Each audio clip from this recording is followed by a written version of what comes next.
listening to Where We Fit, a podcast that shines the light on unique paths and voices in marketing and communication industry, brought to you by CCNY AAF Student Chapter. I'm one of your co-hosts, Frederick Knapp, here with another one of our co-hosts, Hazari. Would you like to introduce yourself, Hazari?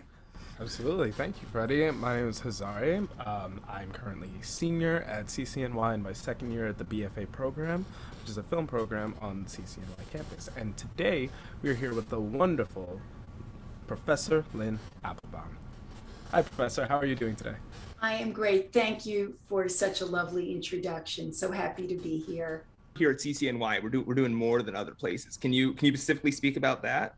What at CCNY? Yeah, so, the advertising, CCNY, there are a lot of communications programs throughout the country, right? But the CCNY program was founded from the very beginning, in the mid 80s actually is when it started, as an integrated marketing communications program. In fact, when the program first started, up until the mid to late 90s, it was an amalgamation of studies of advertising, PR, journalism, and film and video. And if you can imagine, it was all under one BA in communications title, and students could pick and choose from all of those classes.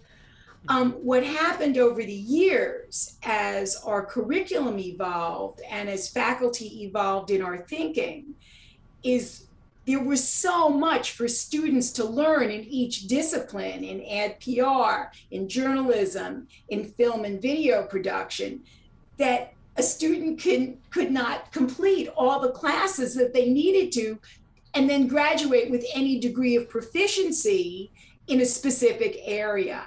And so, for better or for worse, as the program evolved, and again, this happened in the late 90s, maybe my memory escapes me on the exact date, late 90s, early 2000s, the faculty made a decision to kind of separate each discipline out into its own specialization.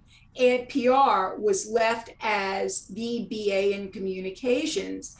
And going back to your first point, Freddie, is that what separated us is from the very beginning, we always saw a benefit of students learning both the advertising side and the PR side of communications, with the understanding that strategy ran through both of them.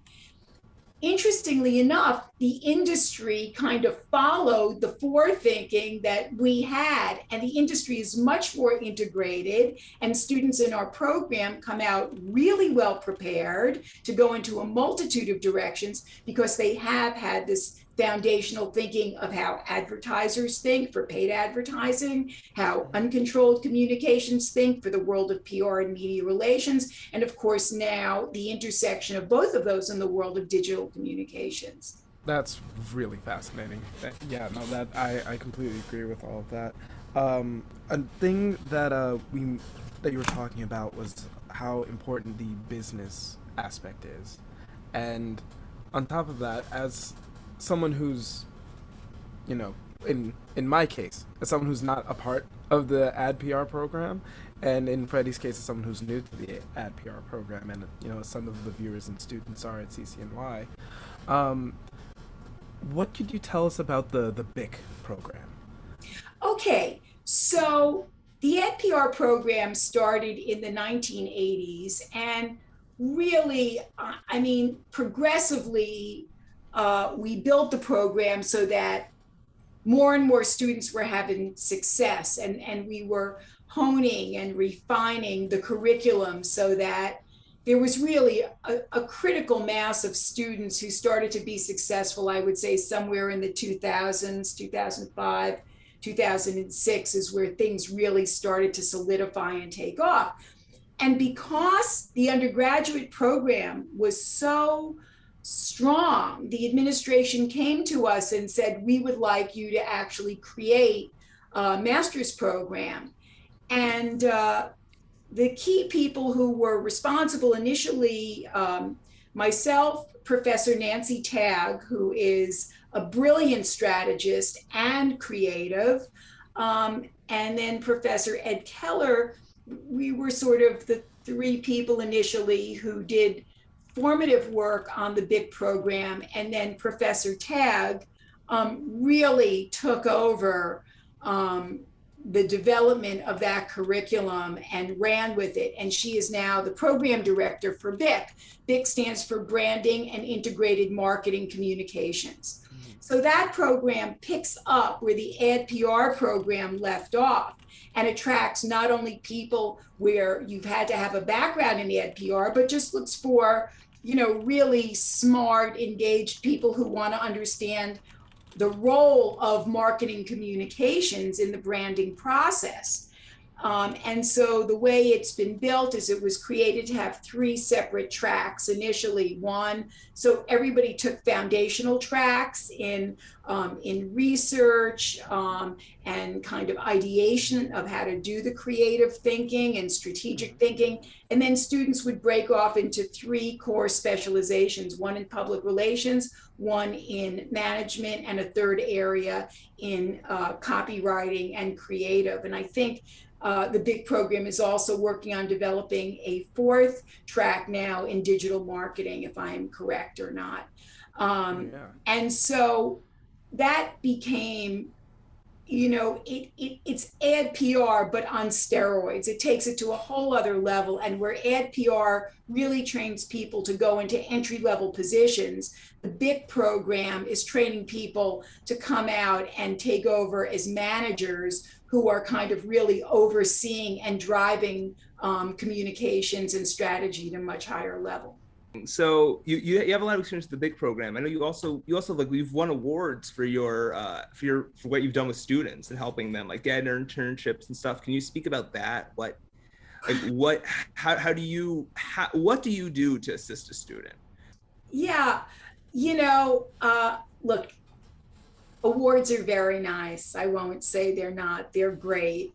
It's lovely to be recognized by peers in your industry. But, for me, what really sustained me in teaching for 27 years, and I'm now Professor Emeritus, which means that I'm no longer engaged employed by City College, and I kind of do what I do for the program out of my love for it. But my whole philosophy about teaching and in building the Ad PR program was twofold. One is that we needed to be evolving curriculum that was current with all of the industry changes. And so beyond picking really good textbooks that were grounded and substantive and accessible to students and interesting, it was really important to me and our colleagues, our teaching colleagues, to be current with what the industry was doing. And so we made it a point not only to be looking at textbooks, but to be in touch with people who were practitioners in the industry to make sure that we were staying on point in terms of what students needed to be learning and what the core competencies are that students need to be graduating with to be competitive. So that's one part of it. A second part of it was really building relationships with industry professionals, not only to help us determine curriculum in the classroom, but as a way of helping network talented and motivated students into internships and entry-level jobs in the profession. And this was especially true for those of us who were working on behalf of students at City College, because our student body is highly multicultural. And the industry generally has a tendency to go back to the same old places where they're always recruiting from. So they'd go back to the powerhouses like Syracuse or BU or University of Maryland or, whatever. And so I really set out to build relationships with people in the agencies who had an appreciation for the importance of looking to build a diverse force beyond the traditional, white workforce that it was attracting. And that happened piecemeal by piecemeal, building relationships one-on-one. One of the most important relationships that we established pretty early on was with this amazing executive vice president at then YNR, Young and Rubicam, now VML YNR, Dot Giannone. And Dot was in charge of the internship program, and she understood that the importance of recruiting diverse students, and she also understood that the value of it and that students needed kind of an extra leg up. So these are the kinds of relationships that we built. Because of Dot and the relationship with us, she must have taken on somewhere as close to 200 of our students over the years as interns, and they hired into full-time entry-level posts, I would say somewhere between 30 and 40 people over the course of 10 years. And it's a relationship that we still have today. But I know you weren't always an ad PR major. You actually went to school for music, as I believe. How did you make that transition? Yeah, it's, I always tell, it's one of the things that I think about when I look at City College students, because just about every student in the major has chosen it at the age of 20 something or younger, because they go like, I want to be a creative, or I really think PR is awesome and I want to do PR for celebrities or sport. So for me, I wanted to be a professional musician, specifically a conductor. I really loved orchestral music. I had grown up, as I said, playing piano. I just thought I was destined to be an orchestra conductor. And it became clear in my music studies that I didn't have the talent to do it. I didn't have it. It was telegraphed to me in a number of ways, but certainly I came to that realization. And so I had to make another choice. It's like if you don't first succeed, if plan A doesn't work, you could try again. But for me, it was like, what's plan B? So for me, it was, well, if I can't make music as an orchestra conductor, then I want to be around musicians. I want to be around classical musicians. So I got a master's degree in arts administration from Indiana University, which trains you to be like, somebody who runs an arts organization. And it just so happened that the first job offer I got was doing public relations for a classical artist management in New York City. So they hired me to do their PR. And I also, the only PR experience I had was when I was at Indiana. I signed on for a volunteer job to run the little community orchestra, the Bloomington Symphony. And I remember going to the library and taking out a book on how do you write a press release. I'd never written a press release in my life.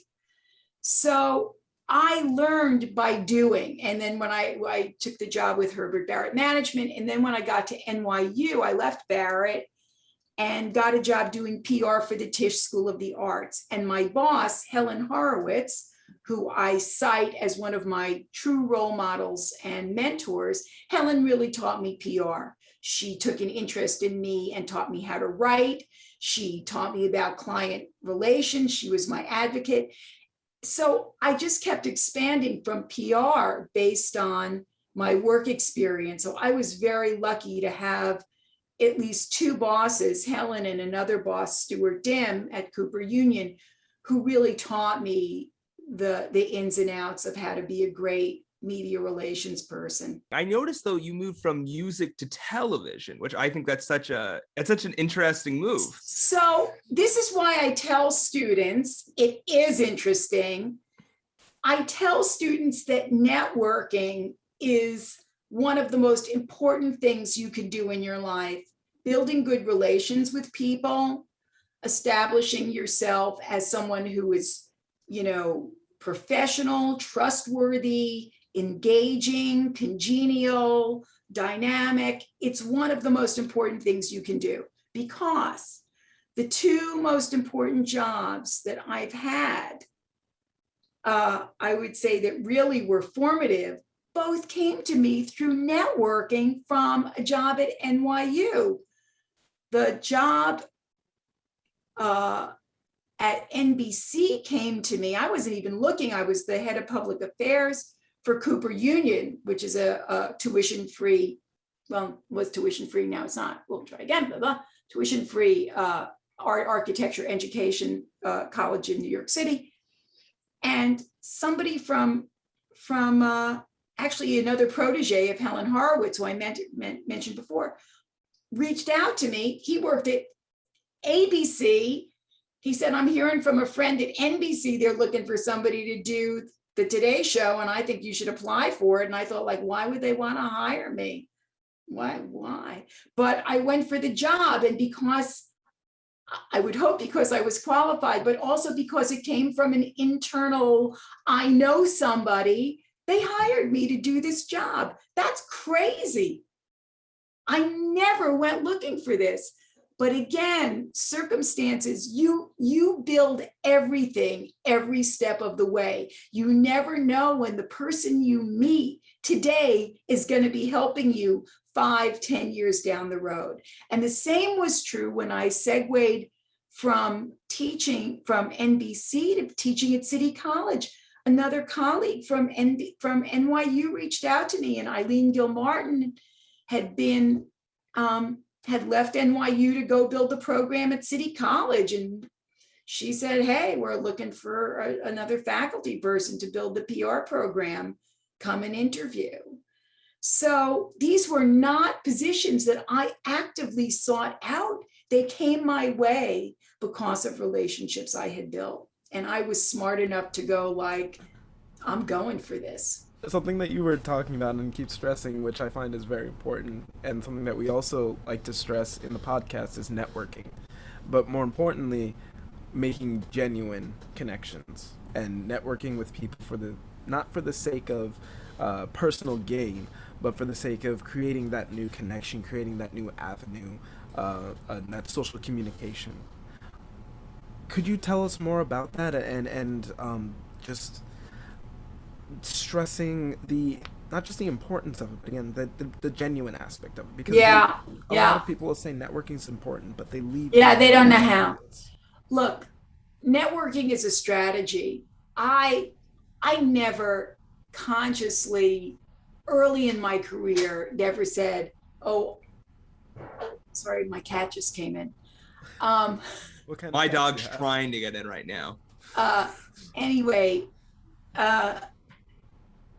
I never knew that any of these, I never made it. Oh, there she is.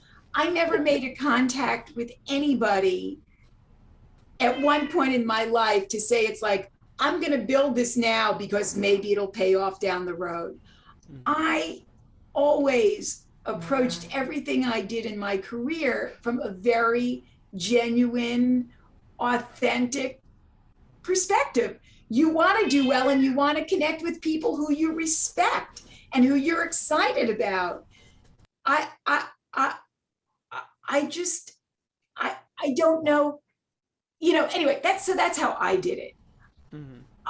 When I was at City College, the first thing I did was to join PRSA New York, because I knew that I would need to network with professionals who could help me network for the students. I had been a practitioner for 14 years. I never had a desire to join PRSA. I was doing just fine.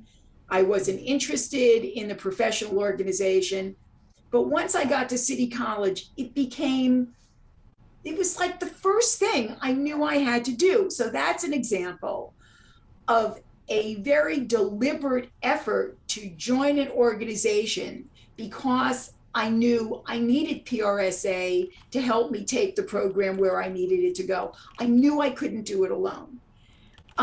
And then, of course, once you join, the question is how do you become engaged and what do you want to contribute so that you're doing something? It should never be about what can you do for me? What can you do for me? What can you do for me? That is like so the wrong way to network.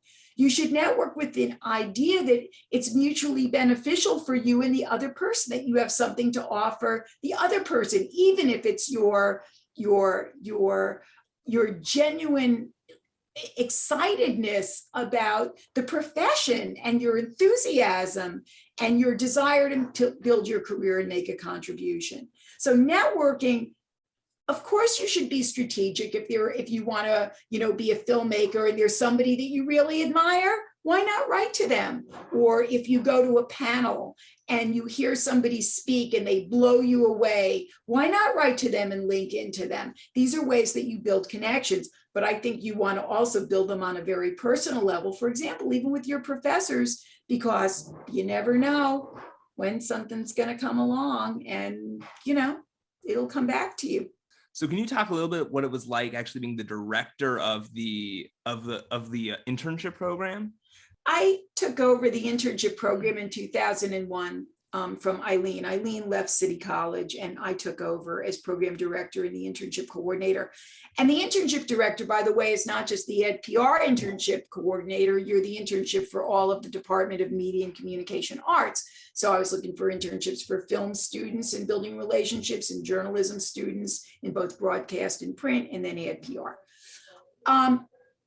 There was not a big roster of organizations that we had. It was kind of young, maybe there were like 5 interns a semester. So, again, I just kind of worked on building from the ground up, starting with PR agencies, ad agencies. I would hear about internships at all of the both affiliate and the network radio and TV stations. Students would get internships for production houses. And so I just started to build like this whole database of organizations. And then I started to go back to them. Like if it was successful for one student, then like I built the relationship based on even if a student was an ambassador, and then just started to build a whole database. The other thing I did is I became aware of and sought out existing programs that were already out there that we were just not attached to, that was already helping students, such as the 4A's Multicultural Advertising Internship Program, Emma Bowen Foundation, T. Howard Foundation. These are programs that already existed and were helping students get amazing internships. And so that was another way that I helped to grow our outreach in the program. I also want to talk about the awards you won in 2014, 2015. I know you don't put a lot of esteem by them, but you specifically won them for what you did for diversity at the school. I would really love for you to talk about that before we end. Well, okay. There were several awards that came my way. I don't know if it was just for diversity. One, I was very honored to get the Public Relations Society Educators Award. It's given to one person, one educator annually. You have to be nominated for it. A committee votes on you. And that was just, there were so many amazing educators, and that just so blew me away. It was quite extraordinary. I don't know if it was just for diversity. I think because our student body is who it is at City College, I'm going to advocate for the best. These are, I call my City College students, my City College children. They're my family. And so you want the best for your kids. So I'm going to go gung-ho to do the best I can for my kids. But what that inspired me to do beyond teaching and helping people succeed in their own career path, it led me to become an advocacy for diversity through research that really our students inspired me to do. I partnered with other educators, Dr. Rochelle Ford, now of Elon University, and Dr. Frank Walton, who was a PR professional and for a time was on our faculty. And we did research 10 years apart, first in 2004 and later in 2014, on the role of and the experience of multicultural young practitioners in the PR profession. And both surveys, both research findings got a lot of play in the industry because nobody had really done that before.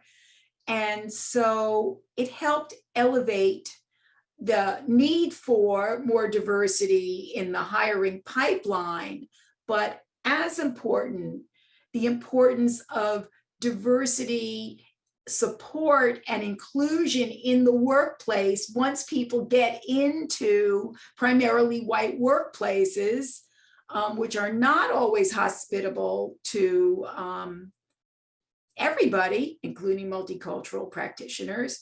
And so that's what this research did. And so I was recognized by PRSA and also the Hispanic Public Relations Society, HPRA, for their Bravo Awards. And I'm so honored, but I more was excited by the impact that the research potentially had on the profession.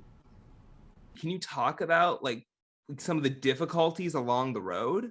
Because you know what I mean? It's not all sunshine, obviously. Well, look, I always tell people this, like NBC, I always tell students this. I got to NBC and I loved so I worked for the Today Show. So Jeff Zucker was now CNN CEO, then was building the show. But I tell people that after my first year review at NBC, my boss gave me a horrible review. She hated me. The Today Show loved me. She hated me. I didn't know. Sorry, how do those two differ? Just really fast. Interested me. She was my direct boss for the press office at City College, so I reported to her. But they were my client. But again, they didn't hire me. The press office hires me. And so I struggled. You had to, anyway. I figured out that she never really wanted to hear from me. I was somebody who would go there a lot and go communicate up and ask questions. And if I was insecure about something, I think she just didn't want me to be insecure. So I stopped kind of talking to her. And then the next year I got a really good review. It was hard. It was hard getting this review going you're doing a terrible job, when people on the show are going let us put your name on the credits because we really like what you're doing and there's all of this good press. So that was horrendous for me. It was a crisis of what the hell am I doing and do I belong here? But I toughed it out. I could have quit and I just kind of kept on going and figured it out. Coming to teach at City College was new. I had been an adjunct professor at City College, but I didn't know how to be an academic. I was a whole new world, and the power structure in a college is different, and you have your program director and your department chair and the dean and the provost, and there are all of these hoops that you have to jump through as an academic to go for tenure and building a portfolio and knowing that you're going to be reviewed by peers who you will never know are going to be looking at your CV, your curriculum vitae and all your work. So there was huge amounts of pressure to deliver professional work while I was learning to teach, while I was a new mother and newly married. So it was pretty crazy. I told people that a month or so before I was up for tenure review, I walked into Eileen Gilmartin, who was then the program director, and said, I don't think I can do this. I just don't think I have it. I just don't have it. And Eileen said, you're so close. You're so close. And I was just hanging on by my fingernails. And those words just went okay, I'll keep on keeping on. And that was only 4 years into my teaching career. And here we are now 27 years later. So I guess I found a way to hang on. So there are challenges as a working professional in your whole life. The stuff that you're feeling now as a student is just the beginning. You're putting your toes in the professional water, but there's work challenges of all kinds, personal relationships, working with your team, working with your boss, working with your clients. Am I moving along? Is the pay good? Do I need to leave? Is it time for me to go find another job? Am I still learning? Do I like it here? All of those things you're kind of balancing through your whole life. And, all we can do is the best we can do at any given time. I can relate to this all so much. But the last question I think we want to ask you is one we ask everybody at the end. Where do you see CCNY students fitting into the industry, and where can our voices be heard the most? Look, I think you fit into the industry in everything you're doing.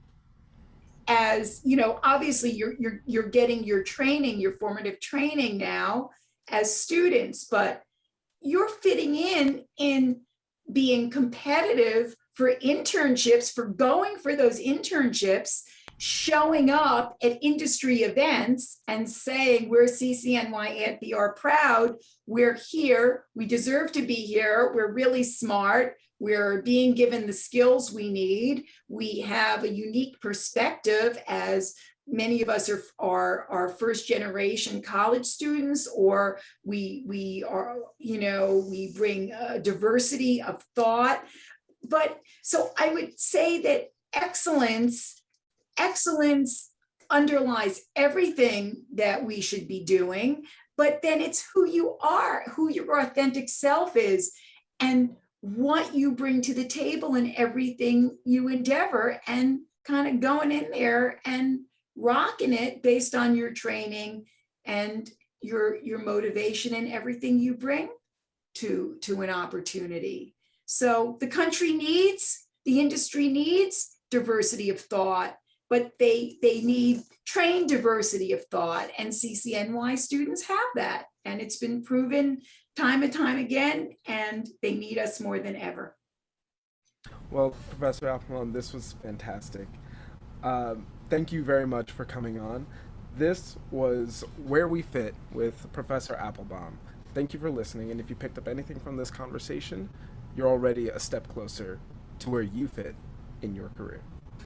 My name was Hazari, and I was here joined by my fantabulous co-host, Freddy, and the wonderful and highly gilded and beautiful Miss Lynn Appelbaum. Thank you again for being here. Thank you. It was such a pleasure to be with you. I think you guys are great. Thank you. Thank you guys for tuning in with Where We Fit, a podcast celebrating the unique paths and voices of the marketing and communications industry. Brought to you by the CCNY AAF Student Chapter. Make sure to follow us on our Instagram accounts for all the latest updates at Where We Fit Pod and at AAF City College. We'll see you in the next episode.